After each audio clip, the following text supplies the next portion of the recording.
ఉపవాస ప్రార్థనకు వచ్చేటప్పుడు అండి, పాలు తాగే పిల్లల్ని కూడా తీసుకొని రండి అని అంటున్నాడండి. అసలు ఈ మాట చూడండి. అంటే ఎంత నిష్ఠ, ఎంత భక్తి, ఎంత ఆసక్తి, ఎంత ఒక ప్రత్యేకమైనటువంటి ఆధ్యాత్మిక జీవితమో చూడండి. ఇలా ఉండాలంట.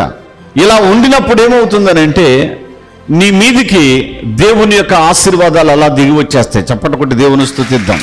ఎంత చెప్పినా వినకుండా మత్తులుగా ఉండకూడదు, మందముగా ఉండకూడదు.